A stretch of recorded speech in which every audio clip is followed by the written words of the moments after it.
My name is Keng Vang, and I am the owner and manager here at Dream Finish Auto Works.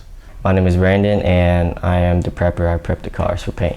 My name is Jeff, and my job here is I am a non-structural technician here. We specialize in collision repair, auto body repair, and general repair as well too. Usual cars, it's what you see on the road most of the time. We get a lot of Toyota, Lexus, Hondas, and Acras. We get Chevys and, Nissans. Yeah, those are about the cars that we see mostly.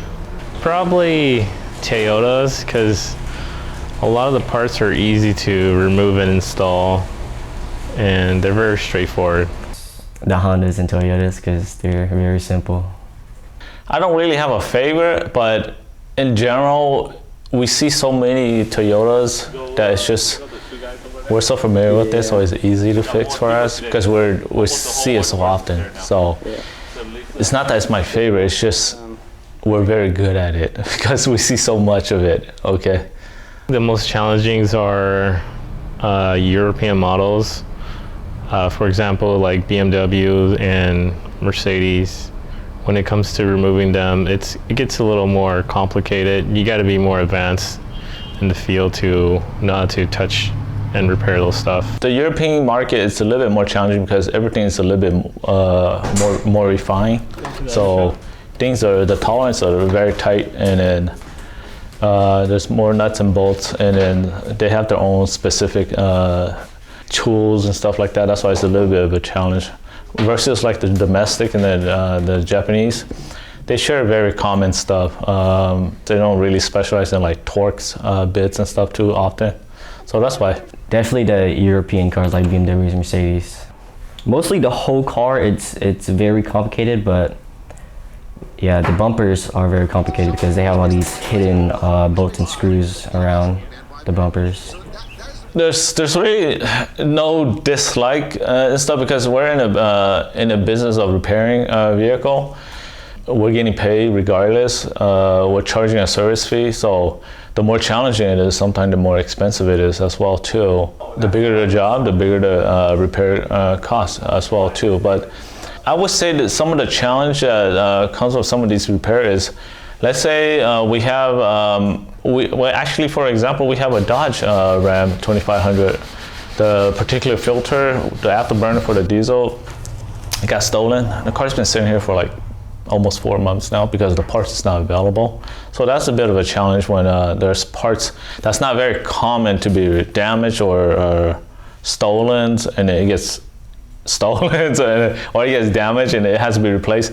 There's not a lot of those parts sitting on a shelf to be sold to us. Another thing is like big heavy repair. Let's say you're going to multiple layers of repairs. It's not that we dislike that, it's just it's more challenging, and then if you have multiple of those, let's say you have 20 of those repair in a month, it can really set back the backlog of repair because you only have so many frame machines to pull those vehicles. You only have so many welder to weld those vehicles, and then parts can also toss it late because there's so many layers of parts that must be ordered. So it's as long as we're very good at updating all of our credential and up to date with all of our education. So the repair wise, it hasn't. I would say it's actually gone, it's about the same, let's just say that.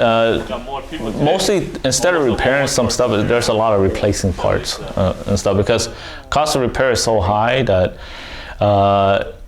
if you do you just do the math. If a fender costs $200 and repair is 4 hours on that fender and is $120 an hour, it makes no sense to repair a fender. So there's a lot of replacing parts, and plus new cars now, metals and stuff are so thin that one little bump here and there, it'll just require replacing. So I can't really say it's not really that much difference. It's just replacing parts mostly now.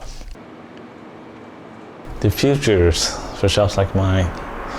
Well, I, for myself, I'm very excited because there's a lot of technology that's coming fast, coming soon. For example, like autonomous vehicles.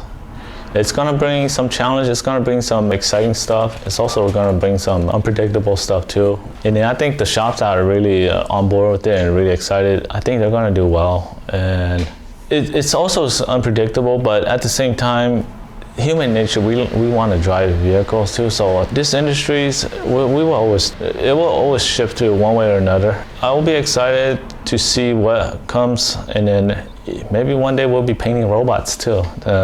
But there's always a field for us to do repairs and paint, and then I'm excited for it.